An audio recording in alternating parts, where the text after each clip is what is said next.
بسم اللہ الرحمن الرحیم۔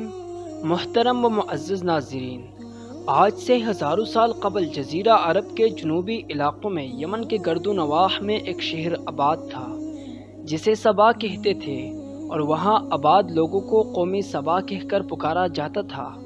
یہاں کے لوگ نہایت ہی نعمتوں اور راحتوں میں تھے۔ ہر طرف لیلاتی فصلیں اور پھلوں سے لدے درخت موجود تھے، مگر یہ قوم شرک میں مبتلا تھی اور سورج کی پوجا کیا کرتی تھی۔ جب وہاں کے بادشاہ شراجیل ابن مالک کی موت ہوئی تو اس کی بیٹی بلقیس نے حکومت کی باغ دور سنبھالی۔ بعض مؤرخین نے لکھا ہے کہ بلقیس کے والدین میں سے ایک جنات میں سے تھے، مگر اس نظریے کی کوئی واضح دلیل نہیں ملتی۔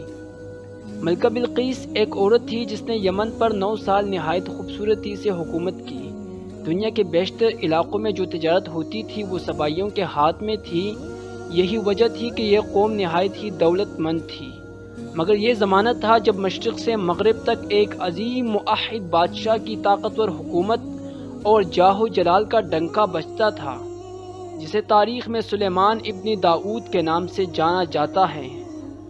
حضرت سلیمان علیہ السلام کی حکومت دنیا کے بیشتر ممالک میں تھی، جس کا دارالخلافہ یروشلم شہر تھا۔ آپ کو ہوا، جنات، چرند پرند اور جانوروں پر حکمرانی عطا کی گئی تھی۔ ایک دن کا واقعہ ہے کہ حضرت سلیمان علیہ السلام نے دربار لگایا تو جن، انس، جانور اور پرندے سب کے سب حاضر ہوئے، مگر ان کا چہیتا پرندہ غائب تھا۔ آپ نے پوچھا ہدہد کہاں ہیں؟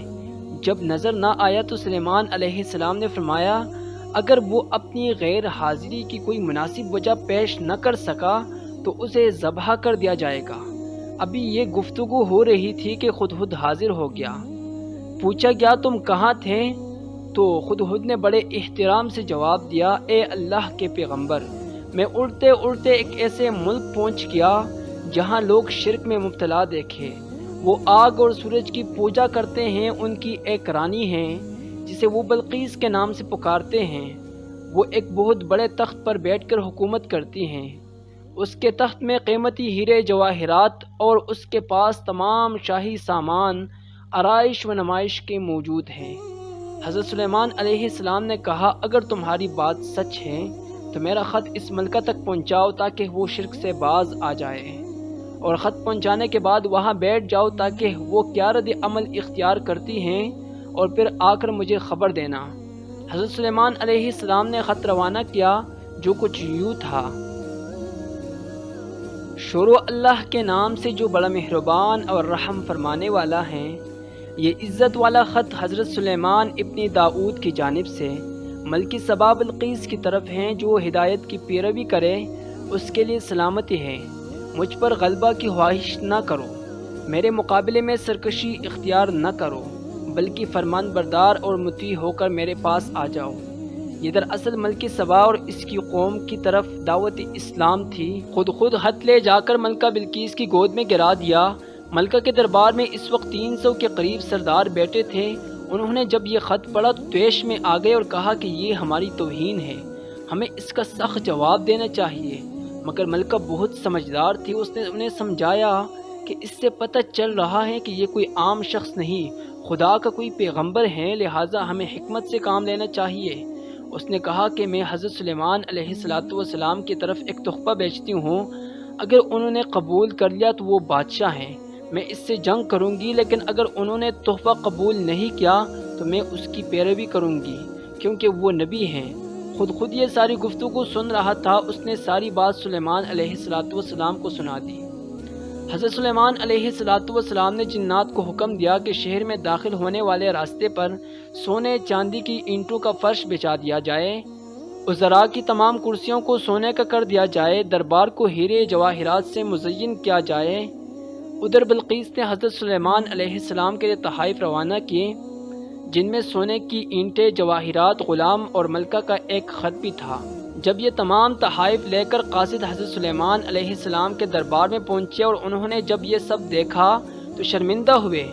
حضرت سلیمان علیہ السلام نے ملکہ کے قاصدوں سے کہا، تم لوگ مال سے میری مدد کرنا چاہتے ہو، مگر دیکھ لو جو کچھ اللہ نے مجھے دے رکھا ہے وہ اس سے بھی زیادہ ہیں جو تمہیں دیا ہے، لہٰذا تمہارا تحفہ تمہیں مبارک ہو۔ اب تم اپنی تحائف کے ساتھ واپس جاؤ اور اپنے ملکہ سے کہنا کہ ہمارا انتظار کرے، ہم ایک زبردست لشکر لے کر آئیں گے۔ جب یہ خبر ملکہ بلقیس کو پہنچی تو وہ سمجھ گئی کہ واقعی یہ اللہ کے نبی ہیں، لہذا اس نے جنگ کے بجائے حضرت سلیمان علیہ السلام کے دربار میں حاضر ہو کر اپنی اطاعت کا یقین دلانے کا فیصلہ کیا۔ جب حضرت سلیمان علیہ السلام تک یہ پیغام پہنچا تو آپ نے درباریوں سے کہا، تم میں سے کون ہے جو ان کے مطیع ہو کر آنے سے پہلے ملکہ کا تخت میرے پاس اٹھا لائے؟ ایک دیو ہیکل نے کہا، آپ کے دربار کے برخاست کرنے سے پہلے میں اسے لا سکتا ہوں، میں اس کام کی پوری قوت رکھتا ہوں اور امانت دار بھی ہوں۔ پھر ایک اور شخص جس کے پاس کتاب کا علم تھا، اس نے کہا کہ میں یہ تخت آپ کو آپ کے پلک جھپکنے سے قبل ہی لے آؤں گا۔ پھر حضرت سلیمان علیہ السلام نے اس تخت کو اپنے پاس رکھا ہوا دیکھا تو پکار اٹھے، یہ میرے پروردگار کا فضل ہے تاکہ وہ مجھے آزمائے کہ میں شکر کرتا ہوں یا نہ شکری، اور جو شکر کرتا ہے تو اس کا شکر اس کے اپنے لیے مفید ہے، اگر کوئی ناشکری کرے تو میرا پروردگار اپنی ذات میں بزرگ و برتر ہے۔ مفسرین کے مطابق وہ شخص حضرت سلیمان علیہ السلام کا کوئی دوست تھا جس کا نام آصف ابن برخیہ بتایا جاتا ہے، اور بعض نے لکھا ہے کہ وہ آپ کا خالہ زاد بھائی تھا۔ کہا جاتا ہے کہ اس تخت کی لمبائی 80 ہاتھ اور چوڑائی 40 ہاتھ اور اونچائی 30 ہاتھ تھی، اس میں موٹی سرخ یاقوت جڑے ہوئے تھے۔ حضرت سلیمان علیہ السلام نے اس تخت میں ردو بدل کر دیا اور اسے پہلے سے بہتر بنا لیا۔ جب ملکہ بلقیس حضرت سلیمان علیہ السلام کے دربار میں حاضر ہوئی اور آپ نے پوچھا، کیا تمہارا تخت بھی اسی طرح کا ہے؟ اس نے کہا، یہ تو گویا ہو بہو وہی ہیں، اور ہمیں تو پہلے ہی معلوم ہو گیا تھا اور ہم فرمان بردار ہو چکے ہیں۔ بلقیس کے آنے سے پہلے حضرت سلیمان علیہ السلام نے ایسی عمارت بنانے کا حکم دیا جس کا فرش شیشے کا ہو، نیچے پانی جاری ہو، پانی میں مچھلیاں اور دوسرے آبی جانور ہو۔ حضرت سلیمان علیہ السلام نے اس عمارت میں اپنی شاہی تخت پر جلوہ افروز تھے، شیشے کے نیچے سے پانی اپنی پوری آب و تاب سے بہہ رہا تھا۔ بلقیس کو اس محل میں لایا گیا، جب اس نے فرش کو دیکھا تو سمجھی کہ یہ پانی کا ایک حوض ہے، لہٰذا اپنی پنڈلی سے کپڑا اٹھا لیا۔ حضرت سلیمان علیہ السلام نے کہا، یہ تو شیشے کا چکنا فرش ہے۔ وہ شرمندہ اور بول اٹھی، اے میرے پروردگار، میں سورج کی پوجا کر کے اپنے آپ پر ظلم کرتی رہی، اور اب میں نے سلیمان علیہ السلام کے ساتھ اللہ رب العالمین کی اطاعت قبول کر لی۔ لہٰذا بلقیس پر یہ ظاہر ہو گیا کہ جس طرح وہ شیشے کے صحن کو پانی کی لہریں مارنے والا گہرا حوض سمجھ بیٹھی، اس طرح اس نے اور اس کی قوم نے سورج کی چمک اور دمک دیکھ کر معبود اور خدا سمجھ بیٹھے۔ اسے اپنی غلطی پر نہایت شرمندگی ہوئی۔ بعض مؤرخین نے لکھا ہے کہ بلقیس مسلمان ہو گئی اور حضرت سلیمان علیہ السلام کی نکاح میں آ گئی، جبکہ بعض نے لکھا ہے کہ آپ نے بلقیس کو یمن واپس بھیج دیا اور اس کے لیے وہاں 3 بڑے محل تعمیر کروائے۔